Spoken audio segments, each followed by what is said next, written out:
అందరికీ నమస్కారం. నా పేరు doctor Swapna Srinath, fertility consultant, Komali fertility centre, Guntur. So, ఇవాళ మనం క్యారియోటైపింగ్ అంటే ఏంటి? అసలు ఈ జెనెటిక్ ప్రాబ్లమ్స్ అనేవి పిల్లల్లో వస్తే దాన్ని ఎలా ప్రివెంట్ చేయాలి? అది నెక్స్ట్ జనరేషన్స్‌కి రాకుండా ఎలా చూసుకోవాలో మనం తెలుసుకుందాం. సో, క్యారియోటైపింగ్ అనేది ఒక బ్లడ్ టెస్ట్ అనమాట.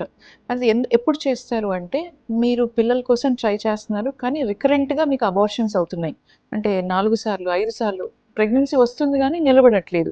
So, like second month or third మంత్‌లోనే అబార్షన్స్ అయిపోతున్నాయి. సో, ఇలా రికరెంట్‌గా అబార్షన్స్ అవుతున్నప్పుడు ఖచ్చితంగా క్యారియోటైపింగ్ అనే జెనెటిక్ టెస్ట్ చేస్తారనమాట. క్యారియోటైపింగ్ అనేది చిన్న బ్లడ్ టెస్ట్ అండి. అంటే మీకు క్రోమోజోమ్స్ ఇప్పుడు నార్మల్‌గా లేడీస్‌కి అనేది ఎక్స్ఎక్స్ క్రోమోజోమ్స్ 46 ఎక్స్ఎక్స్. మేల్స్‌కి వచ్చేసరికి 46 ఎక్స్‌వై క్రోమోజోమ్ అంటారు. సో, ఇప్పుడు ఈ క్రోమోజోమ్స్‌లోనే తేడాలుంటాయన్నమాట. కొన్ని లైక్ ట్రాన్స్‌లొకేషన్స్ అని, ఆహ్, డిలీషన్స్ అని చెప్పేసి కొన్ని క్రోమోజోమల్ ప్రాబ్లమ్స్ వల్ల మనకి ఈ అబార్షన్స్ అనేవి జరుగుతుంటాయి. సో, ఈ క్రోమోజోమల్ ప్రాబ్లమ్స్‌ని తెలుసుకోవడానికి చేసే బేసిక్ బ్లడ్ టెస్టే క్యారియోటైపింగ్ అనమాట.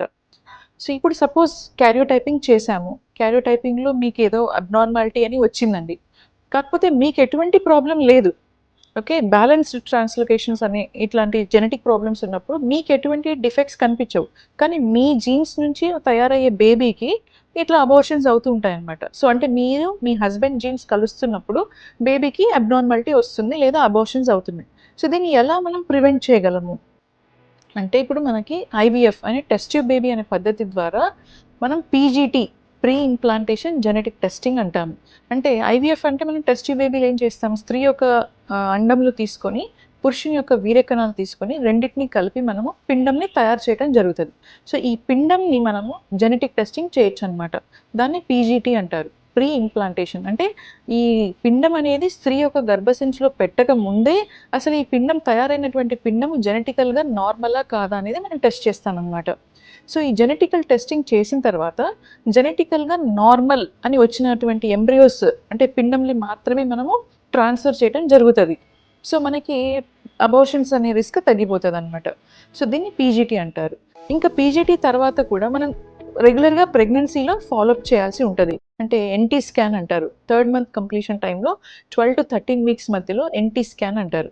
అంటే బేబీకి ముక్కు అనేది ఫార్మ్ అయిందా లేదా, మెడ దగ్గర ఉన్నటువంటి స్కిన్ ఫోల్డ్ థిక్‌నెస్‌ని చూస్తాం. న్యూకల్ ట్రాన్స్‌లుసెన్సీ అంటారు.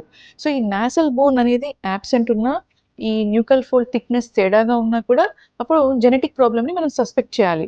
సో, అప్పుడు డబుల్ మార్కర్ టెస్ట్ అని చెప్పి ఒక బ్లడ్ టెస్ట్ లేదా ఎన్ఐపీటీ నాన్ ఇన్వేజివ్ ప్రీనేటల్ టెస్ట్ అంటారు.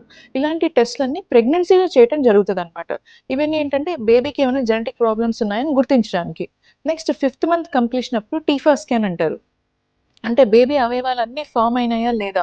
ఫ్రమ్ టాప్ టు బాటమ్ అంటే హెడ్ నుంచి టో దాకా అన్ని అవయవాలు వచ్చినాయా లేదా అని చెప్పి టీఫా స్కాన్‌లో చూస్తాం. సో, ఇలాంటి మెథడ్స్ అన్నీ చేయటం వల్ల తల్లిదండ్రుల్లో ఏదైనా జెనెటిక్ ప్రాబ్లమ్ ఉంటే బేబీకి రాకుండా ఉండటానికి చూస్తాం. అండ్ ఫ్యామిలీ హిస్టరీ అంటే ఈ వైఫ్ అండ్ హస్బెండ్‌కి ఎటువంటి ప్రాబ్లమ్ లేకపోయినా వాళ్ళ ఫ్యామిలీలో ఏదైనా జెనెటిక్ ప్రాబ్లమ్స్ ఉన్న పిల్లలు ఉంటే ఖచ్చితంగా we suggest them to go for PGT అనమాట.